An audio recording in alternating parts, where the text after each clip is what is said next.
Hi, hello everyone who is joining me live, or even those of you who will watch the recording. I want to welcome you in this Teacher Mindset Matters session. And today it's about how to stay calm when teaching feels overwhelming. So I don't know how you feel when you teach, but when I am teaching and when I am in the classroom or outside of the classroom, I sometimes feel overwhelmed.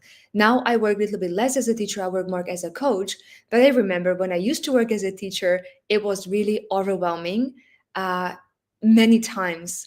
And I was really struggling, like what to do in those moments when I felt overwhelmed. So maybe you can share with me right now if you have such moments of overwhelm, and please just tell me if you can see me and hear me well, and what you are coming with in this session. What kind of challenges? Is it about overwhelm or something else related to your mindset? But the purpose of this session today is to help you with very clear and simple steps that you can follow on those occasions when you feel overwhelmed with anything related to teaching. So, again, let me know if you can see me and hear me well and when you are joining me from. And then we can jump into this topic. So I will share my screen as well so that I can present a few things a little bit better. And for those of you who are visual learners, it may be better. So let me just share my screen and then we can go into the presentation for today's session. Okay, so now you should be able to see my screen.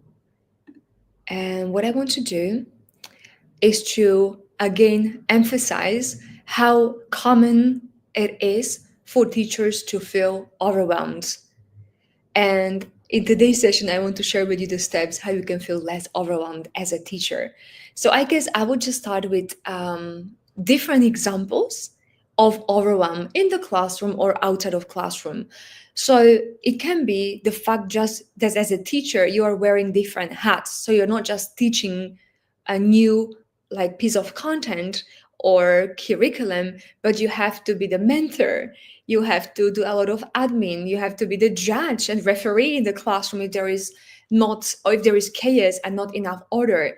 You need to be the content creator, curriculum developer. So there are a lot of roles and hats you have to wear. So it's not a wonder that you feel overwhelmed with all of this. And what is actually very important to realize, and for that I need to share something which is very related to positive intelligence. And positive intelligence is a field of study that combines psychology, science, and neural language programming as well. And it differentiates saboteur brain and sage brain. So there is a difference between them. So when we are overwhelmed as teachers with different tasks, we are in our saboteur brain, which is the survival brain, which helps us survive. But very often we don't see things clearly and we don't make decisions from this ease and joy when we are in the saboteur brain. But basically, that's what's happening when we are overwhelmed. And I can see Virginia is joining. So, Virginia, nice to have you here. Um, and Virginia is saying, I used to have this challenge, but I'm learning to pace myself a bit better and take micro moments of calm. Thank you so much for commenting. And this is so important to find the ways how you can actually manage this overwhelm. But I want to share very simple steps in these next few minutes with you that you can follow. But basically, when you are in the saboteur mode, what is happening, you have different thoughts and voices telling you you are behind, or you will not manage all of that, or something will go wrong in the classroom, or not all the students will be happy, or I'm not going to be able to support everybody equally, or maybe how am I supposed to be with my family and also prepare for the lessons, like I don't have enough time, I'm overwhelmed. And in this way your performance suffers, your well-being suffers, and your relationships suffer. So when you are noticing these voices, we call them saboteur voices, we call them saboteurs. And for those of you who already joined me in the past, you may be aware of these 10 saboteurs, what they are and what they do and how much they impact you. And if you're not aware, and maybe this is the first time you're joining this session, just very quickly, I want to make a definition of what a saboteur is and what types of them we have. So, a saboteur is an inner negative voice that is showing up in different moments of your life and is persistent, and it makes us feel negative. So we are in a negative feeling, and that's when we sabotage ourselves. And there are different types of self sabotage. So there is the judgment, like when we are judging ourselves, when we feel imposter, self doubt, and just we don't feel good enough. Then there is stickler, when we want everything to be perfect. And that happens a lot to teachers. It was happening a lot to me. Then controller, that things, or this saboteur things that you must do everything just in this precise way. You can't be flexible. It has to be at your own terms, in your own way. So it's this kind of like rigidity around things. Hyperachiever, and it's the saboteur that makes you think that you are only good enough and worthy when you are achieving, or when your students are successful, or when your school is doing well, so that you are only good when this is happening. The hyper rational is the saboteur that makes you over rationalize everything. So it's this saboteur that doesn't allow you to connect with how you truly feel in that moment, in the classroom or outside of classroom. Hypervigilant is the saboteur that makes you think what can go wrong here all the time, and sometimes unnecessary, because sometimes it's not very likely for things to go wrong, but it's when you are almost paralyzed by this fear of what can go wrong. The pleaser saboteur is when you want to make everybody else happy and content, but very often at the expense of your own needs. And unfortunately, that happens a lot to many teachers. And I was having this saboteur and showing it a lot when I was trying to make all my students happy, the school directors, but sometimes I was overworking and I was burning out. The avoider saboteur is the saboteur that makes you think like, oh, don't do the uncomfortable task right now. Like for me, it was admin task or like writing reports for my students. I didn't want to do it. So it was trying to kind of like make me procrastinate on those tasks. Like, oh, do it later, do it later. And then later, it was piled up and it was too much. It was overwhelming. So the consequences were much worse than if I did it in that moment. Then the victim saboteur is the saboteur that makes you think like, oh, it's so much I have to go through as a teacher. I don't really have a proper kind of free time because I'm either teaching or preparing for my lessons or doing a lot of other things. So that's the victim saboteur that makes you feel sorry for yourself.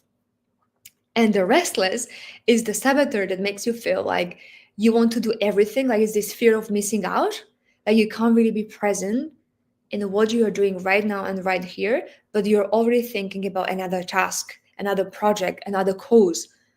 So this is just in a nutshell, these 10 saboteurs that are showing up when we feel overwhelmed. And these are the voices that you may hear when you feel overwhelmed. And by the way, I have a question for those of you who are joining on now as well. How do you usually pronounce this word? Because I keep saying saboteur, but then I was actually told by somebody else that I should say saboteur because it's a French word. So how would you actually pronounce this word? Because I'm using this word at least 100 times per session, as this is what I am talking about in most of the sessions, as this is the core and the root cause of why we self-sabotage ourselves. So I want to know how to correctly pronounce this word. So I pronounce it as you do, Virginia. So it's saboteur. That's how you would pronounce it? Saboteur. Okay. Because sometimes people ask me twice, well, what did you say? And then I repeat saboteur, and then they just repeat it, but I'm not sure. Yes. Okay. Virginia is saying yes. So I will just follow this, Virginia, then. I will just keep saying saboteurs. Thank you. Good. So let me just continue in what I was sharing. So this is the saboteurs that are affecting the way you feel. And very often one of those saboteurs is showing up when you feel overwhelmed as a teacher. So I would like to ask you, I mean, just by me describing those saboteurs to you, which is one saboteur showing up when you feel overwhelmed? Or maybe the last time when you felt overwhelmed? which was the saboteur showing up in your case? Okay, so maybe you can share that with me. In my case, it was actually hyperachiever. So I don't know if I shared this story with you, but I used to have a very strong hyperachiever saboteur until I got a burnout. And that was early last year. So it was about 1 year and a half ago. And then when I really understood what is the difference between being a hyperachiever and a healthy achiever. And back then, when I was a hyperachiever, I used to manage to achieve so many tasks in one day that maybe it would take to some people to do those tasks in 1 week. And then I set very kind of like high, not even standard, but like a limit, which is now hard to reach if I want to do it in a healthy way. So my hyperachiever was kind of showing up actually even yesterday when I didn't have as many tasks done. I have done quite a lot of them, but not as many as I used to a few years ago. And this hyperachiever was like, oh, you're not as good as you used to be. You were achieving more. You were more successful with how many tasks you were trying to achieve. So I had to be very kind of attentive and stop that saboteur or catch the saboteur when it was showing up. And actually, that's what I want to share with you, those 3 steps, what you can do when you feel overwhelmed. But before I do that, I would like to actually share something with you, but let me just read what you are saying here. So Virginia is saying hyperachiever and pleaser. Okay, yes, hyperachiever and pleaser. So these are quite common saboteurs that are showing up for many teachers. So as I mentioned to you, we've got 2 brains. We've got the saboteur brain and then the sage brain. So the sage brain is actually this positive brain that helps you make decisions in a clear way, that helps you feel relaxed, but still focus on what you need to do. And the sage brain has 5 sage powers. So it's empathize, explore, innovate, navigate, and activate. And I'm going to give you some examples how you can use them in a daily life as a teacher or teacher entrepreneur. When you are either teaching your students, preparing for classes, preparing your content for social media, or doing anything else. So I will just show you a few examples. And just to introduce these 5 sage powers to you so that you are aware what they are and how you can use them effectively. Empathize is the sage power where you actually feel compassionate towards yourself. So you kind of ask yourself, what is the most compassionate thing I could say or do to myself right now? So maybe sometimes, I don't know how many hours you work, but I used to work 8 to 10 hours very often. And in those moments, I felt overwhelmed and I felt tired. So, but still, I didn't have all the tasks done that I wanted to have done, or my session was not as well prepared as I wanted it to be. So, in those moments, you would do the empathize sage power, which means you would feel compassion and love and empathy towards yourself of like, wow, I worked so many hours. Of course, I am tired. I deserve to have some rest, or I deserve to have some pause. And then you just pause and check in with yourself how you feel. So this is just kind of like feeling for yourself, like checking in with how you feel and make sure you are kind to yourself. Because sometimes as teachers, we are very kind to our students, but we forget to be kind to ourselves. Tell me if this is your case, at least from time to time. Do you sometimes forget to be kind to yourself? I do. I sometimes do.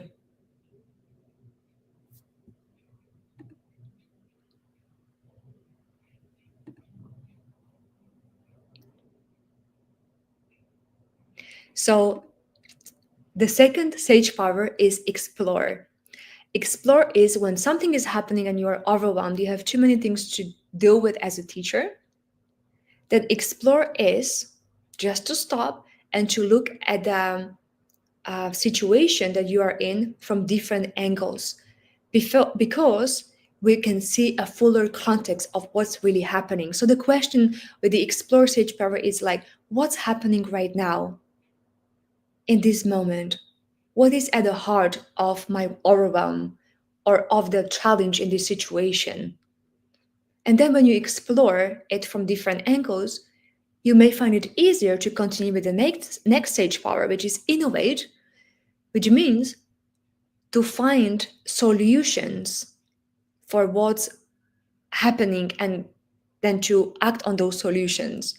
So when you see the fuller picture of what's possibly in kind of like in place there, it's easier for you to find the solutions. I will give you an example just a little bit later. And I want to comment on navigate sage power now, which is the sage power that makes you ask, like, what is truly important right now? Or like, why did I even go into teaching? What teaching means to me? What is my purpose as a teacher? So this is where you connect this situation or challenge you are going through to your bigger purpose as a teacher.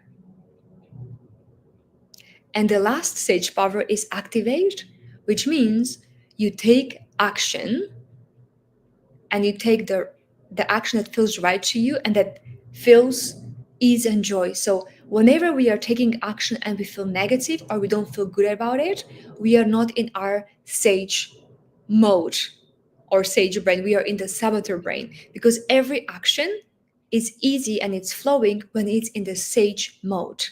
So this is where you ask yourself, like, what could be the best next action or step I could take in this sage mode? And I want to give an example, but of course, I would like to hear from you. Any situation that you have, overwhelming situation that happened to you recently where you felt overwhelmed. I mean, if you want to write it down, it's great. If you just want to connect to that situation and think about it, that's okay as well. But I will guide you through simple steps what you can do. Yes, I can see a few more people are joining. And okay, yes, I'm also overwhelmed.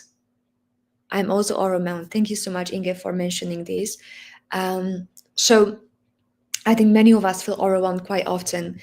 Now, I want to share 3 steps with you that can help you get from your saboteur mode to sage mode and feel less overwhelmed. And I will give you my own examples. So, the 3 steps I'm talking about is number 1, catch your saboteur. Number 2, energize your sage brain with PQ reps. And number 3, follow a sage step. So let me just explain what each step means and then I will give you an example. Catch your saboteur, which is the first step, means that you are aware that those voices, like for example, you are behind or you didn't do everything what you were supposed to do, or you could have done better today, or you should have done more for your students. And if those voices make you feel negative, you know it's a saboteur voice. And by you catching that saboteur, you are separating yourself from that saboteur. You are kind of stepping out of that saboteur mode. So you are not your saboteur, but you catch it. So you are in command. That's what it means. And when this happens, that's already 50% of success. And that's why you should celebrate. You should say, like, yes, I caught my saboteur. I am now aware that this is not me judging myself, others, or this is not me trying to procrastinate on some tasks and then feel overwhelmed about them. This is my saboteur speaking. So that's the first step. You become aware. Then the second step, because I mentioned to you, we have 2 types of brain. Now I'm simplifying things, of course, but it's saboteur brain and then it's sage brain. So sage or a PQ reps is like the bridge from moving from the saboteur brain to the sage brain. So they help you energize your sage brain. And maybe you are asking, what are PQ reps? So PQ stands for positive intelligence. And reps stands for repetitions. So these are the mental fitness exercises or exercises that you repeat where your primary attention goes on one of your physical sensations, which means you focus on your breath, you focus on the sounds around you, you ground yourself, you have your hand on your chest, you go for a mindful walk, you practice a visual focus. So when you focus on one object, or you do body scan, PQ rep, So there are different types of PQ reps, again, which is mental fitness exercise, that help you energize your sage brain because you are present and grounded and calm as you practice them. So, which one is your favorite? As you listen to me, which PQ rep is your favorite one? Maybe you can share this with me, and maybe I can share a slide with them to just remind you the ones I mentioned. So, what do you think? Which one would be the one you would use to energize your sage brain when you feel overwhelmed and after you call your saboteur? Which one would it be?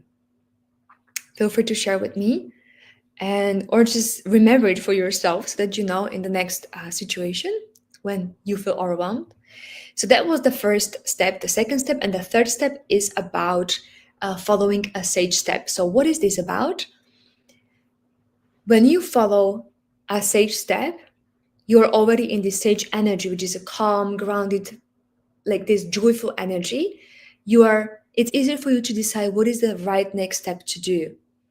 And maybe if you're trying to avoid some things to do, but then they accumulate or they pile up, you feel overwhelmed. So the sage step would be, actually, let me take at least one small action right now and do something right now so that it's not overwhelming later.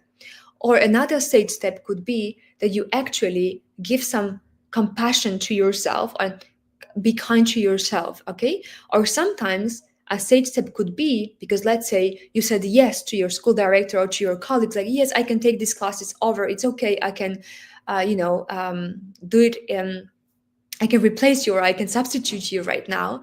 But basically, you may be saying this just to please others instead of pleasing yourself and checking in with yourself if it's actually okay to take so many classes in one day or 1 week. So in this case, a safe step would be just to say no with love, but to say no to whatever you are asked to do because you check in with yourself and you know that this is your capacity for today or for this week.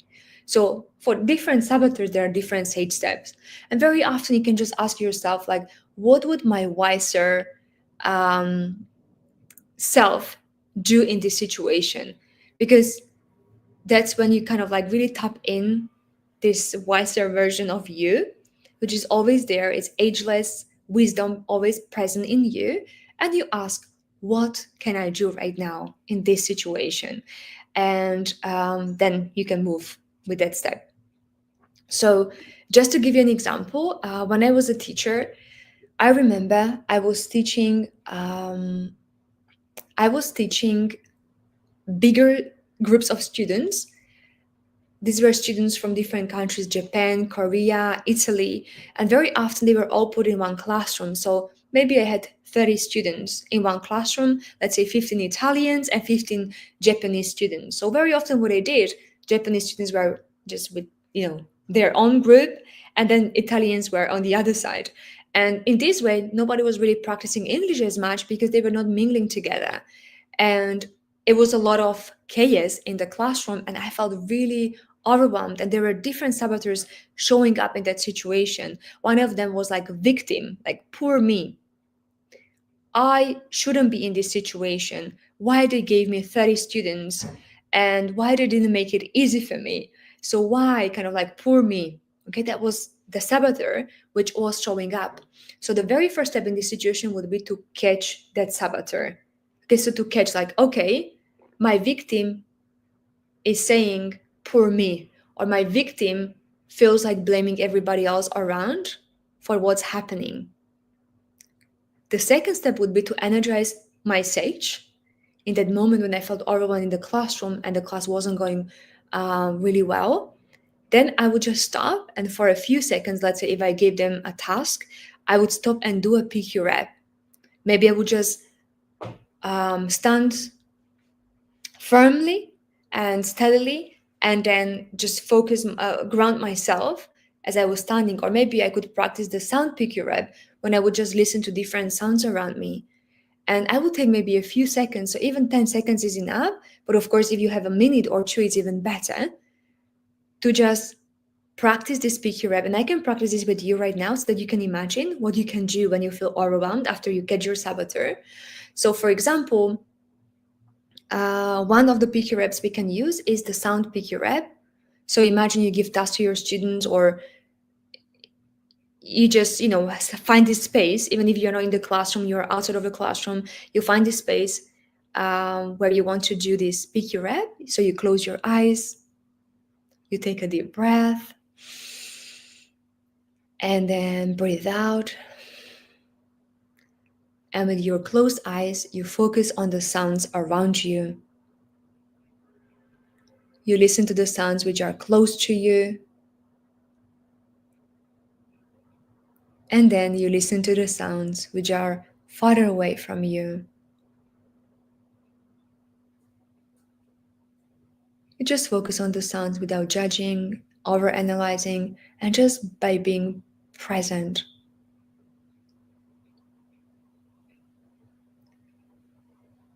And if any thoughts are coming, or if your mind wanders, just bring it gently back so that you focus on the sounds around you and you get curious about them.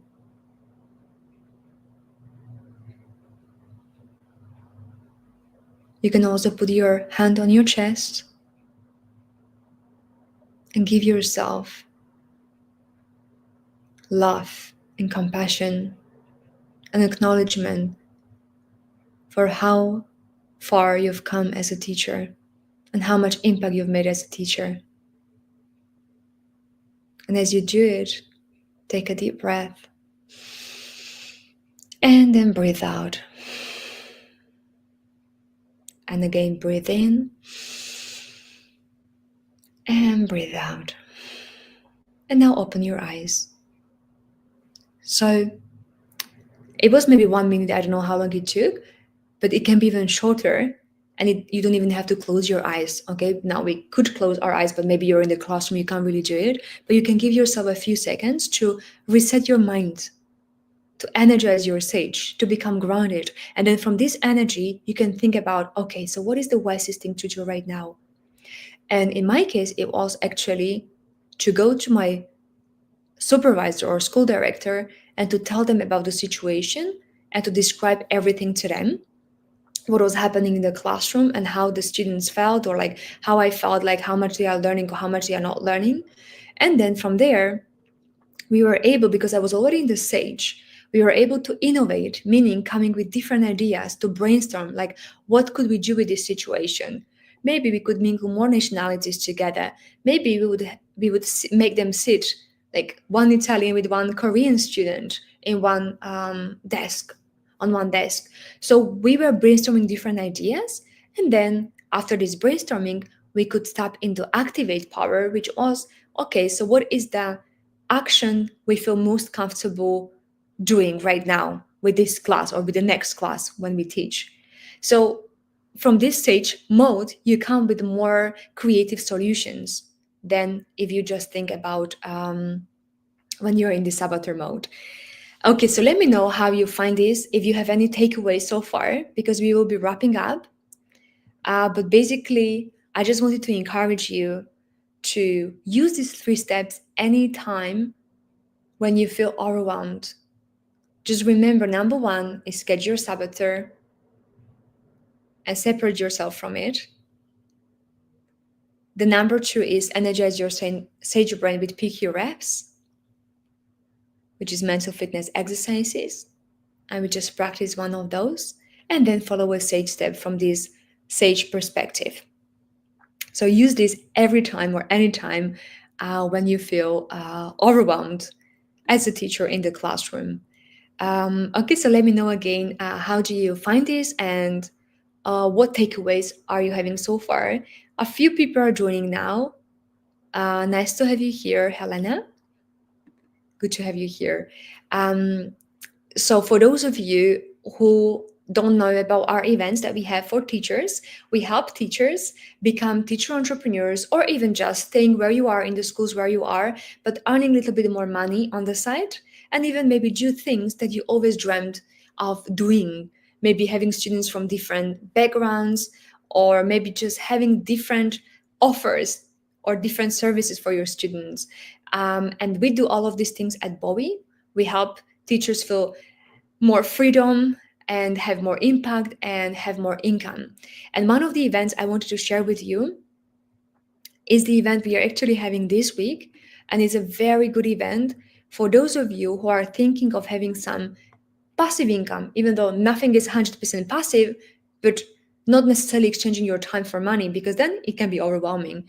So this is the event we have right now. It's digital course webinar. So how you can create digital courses that you can later publish on different platforms and then earn some passive income from those platforms just because you uploaded a digital course there. So in this webinar, James, my business partner, is going to share this with you, how you can do it. So it's going to take 2 hours, and actually it's going to be on Saturday, because we usually have things during the week, but sometimes some teachers say like, oh, I wish it was on the weekend. So it's on Saturday. It starts at 10 a.m. Eastern time and it finishes at 12 p.m. Eastern time. So 2 hours, but sometimes we go over. So give yourself maybe half an hour extra just in case. And James is going to share simple steps how you can actually create a digital course and where you can publish it. And you can register for free here.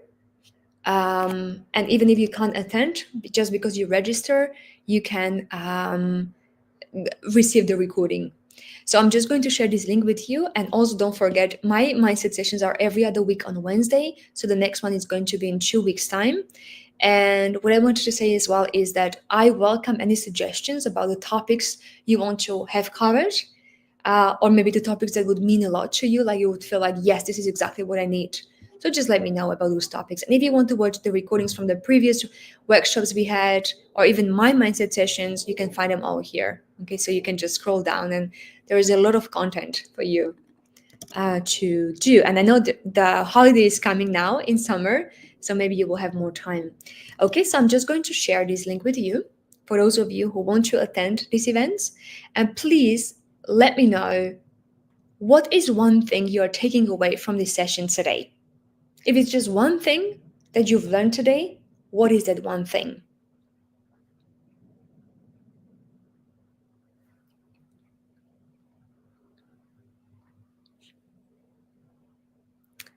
Yes, Helena is just saying she's joining now, but we'll watch later.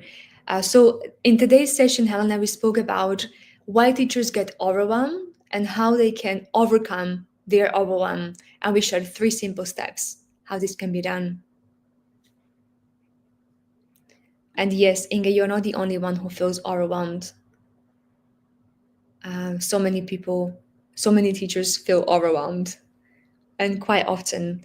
Okay, so if there are more takeaways, I'm happy to read them. If there are questions, I'm happy to answer them. And if there are no questions and no more kind of comments, then I will just wrap it up and I will see you in 2 weeks' time. Thank you so much, everyone, for being here. And those of you who are going to watch the recording, enjoy. I hope you enjoyed the recording. Take care and have a good day. Bye bye.